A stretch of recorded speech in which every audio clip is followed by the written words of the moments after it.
तो आज से संसद का मानसून सत्र शुरू होने जा रहा है और देखिए तैयारी अगर यहां पर सरकार ने की है तो तैयारी विपक्ष ने भी की है, क्योंकि इसे लेकर सर्वदलीय बैठक जिस तरह से हुई उसके बाद पार्टी ने भी अलग अलग विपक्षी पार्टियों ने भी बैठक की है और सरकार को कैसे संसद में घेरा जाए इस पर चर्चा की गई। मेरे साथ इस वक्त दो सहयोगी हमारे जुड़ रहे हैं, प्रशांत और नीरज पांडे हमारे साथ हैं। प्रशांत, अगर देखिए आज से मानसून सत्र की शुरुआत, सरकार की तो तैयारी पूरी है, कोशिश ये है कि उन बिलों को जिन्हें पास कराने की कोशिश है, क्योंकि 31 बिल ऐसे हैं चाहती है सरकार के इस सत्र में वो पास करा लिए जाएं, लेकिन विपक्ष भी पूरी तैयारी के साथ आज संसद में आएगा।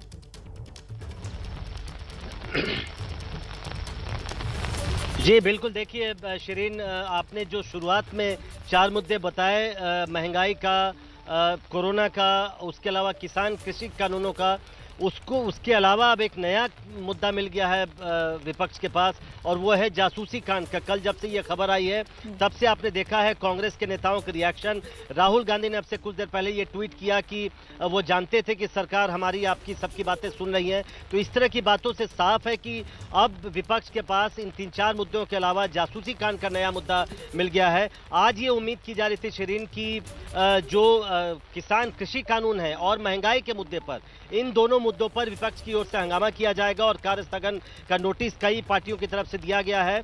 तो उम्मीद इस बात की थी, लेकिन अब चूंकि जासूसी कांड एक नया मसला विपक्ष को मिल गया है तो लिहाजा आज उस मसले पे भी हमें उम्मीद है कि संसद के भीतर, भले ही आज अभी मैं आपको बता दूं कि मैं विजय चौक पर खड़ा हूं, संसद भवन के ठीक बाहर, यहाँ बारिश बहुत तेज हो रही है, तापमान काफी गिर गया है दिल्ली में शिरीन, लेकिन आप समझ सकती हैं इन मुद्दों के साथ संसद के भीतर का तापमान जाहिर तौर पर काफी ज्यादा रहने वाला है। कृषि कानून हो, महंगाई का मुद्दा हो और अब जासूसी कांड। तो बिल्कुल आपने ठीक कहा, विपक्ष भी अपनी पूरी तैयारी कर कर यहाँ पहुंचा है और आज का दिन तो मुझे लगता है कि कम से कम विपक्ष के नाम ही रहने वाला है। अब जिस तरह से देखिए यहाँ पर ये तमाम बातें हैं प्रशांत, जिन आरोपों का अभी हम जिक्र कर रहे हैं, यानी कि जासूसी को लेकर जो आरोप लग रहे हैं, तैयारी सरकार की रही होगी, चाहे वो किसान का मुद्दा हो, महंगाई का मुद्दा हो या फिर कोरोना वैक्सीन को लेकर। लेकिन अब इस नए मुद्दे को लेकर कैसे सरकार जाएगी? सरकार के पास क्या कोई तैयारी फिलहाल दिख रही है? देखिए शिरीन, मुझे लगता है कि आज जब 11 बजे संसद की कार्रवाई शुरू होगी, चूंकि ये नया मुद्दा है, हालांकि इसके कयास 2 दिनों से लगाए जा रहे थे कि इस तरह की कुछ खबरें आने वाली हैं। विपक्षी नेताओं का कहना है कि वो सरकार की ओर से इस पर बयान देने की मांग करेंगे, कम से कम गृह मंत्री अमित शाह इस पर सदन में आए और बयान दें, इस तरह की मांग उठेगी। अब से कुछ देर पहले संजय राउत जो शिवसेना के नेता हैं, उन्होंने साफ किया है कि इस पर प्रधानमंत्री या गृह मंत्री को आकर संसद में बयान देना चाहिए और स्पष्ट करना चाहिए कि इस जासूसी कांड के पीछे आखिर किसका हाथ है, क्या सरकार इसके पीछे है या कोई नॉन गवर्नमेंट एक्टर इसके पीछे काम कर रही है। तो इस मुद्दे पर आप तय मानिए कि अभी और बवाल होगा और विपक्ष की ओर से प्रधानमंत्री या कम से कम गृह मंत्री अमित शाह की ओर से बयान देने की मांग की जाएगी संसद में। मुझे अभी यही जानकारी मिल रही है, तमाम जो विपक्षी नेता हैं वो इसी तरह की रणनीति पर काम कर रहे हैं। सरकार की ओर से संभवतः ये कहा जाएगा कि उनका कोई हाथ नहीं है और उसका कोई लेना देना नहीं है, लेकिन ये देखना होगा अभी जब 11 बजे कार्रवाई शुरू होगी तो विपक्ष की ओर से संभवतः ये मांग की जाएगी कि सरकार की ओर से इस पर कोई बयान दिया जाए।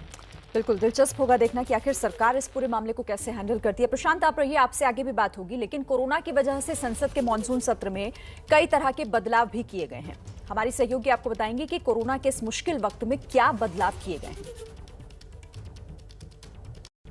तो कोरोना की दूसरी लहर के बाद आज संसद सत्र शुरू हो रहा है। कोरोना को ध्यान में रखते हुए इस बार भी तमाम सावधानियों का पालन किया जा रहा है। तो जो इस बार का सत्र है, मानसून सत्र, उसकी कुछ अहम बातें आपको हम बता देते हैं। 19 जुलाई से 13 अगस्त तक मानसून सत्र चलने वाला है और क्या कुछ अहम जानकारी है हमारे पास। देखिए, 17वीं लोकसभा का छठा सत्र होने वाला है। ये सत्र में 19 दिन संसद चलने वाली है।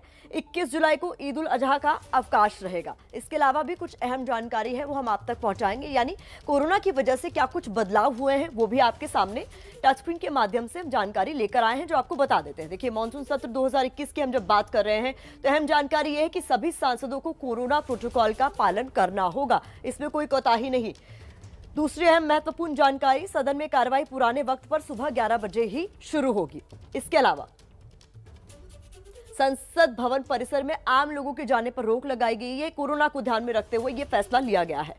इसके अलावा 280 सदस्य जो है लोकसभा कक्ष में बैठेंगे, 259 सदस्य हैं वो दर्शक दीर्घा में बैठेंगे। ये सोशल डिस्टेंसिंग मेंटेन हो सके इसी को ध्यान में रखते हुए कुछ अहम कदम उठाए गए हैं। जिन्होंने टीके नहीं लगवाए हैं उनके लिए RT-PCR का टेस्ट अनिवार्य है संसद में अगर आपको दाखिल होना है तो। इसके अलावा राज्यसभा के 200 सांसदों को वैक्सीन की दोनों डोज लग चुकी है, जो कि एक अच्छी जानकारी है, महत्वपूर्ण। राज्यसभा के 16 सांसद ऐसे हैं जिनको वैक्सीन की पहली डोज लगी है अब तक। साथ ही लोकसभा के 470 सांसदों को कम से कम एक डोज लगाई जा चुकी है। तो ये कुछ अहम जानकारी हम आपके लिए जुटाकर लेकर आए हैं। आपको ये भी बता दें कि जो मॉनसून सत्र चलने वाला है उसमें विपक्ष कई ऐसे मुद्दे उठाएगा जिसके बाद इसके हंगामेदार रहने के आसार है। तो पल पल के अपडेट्स के लिए आप बने रहिए हमारे साथ एबीपी न्यूज पर।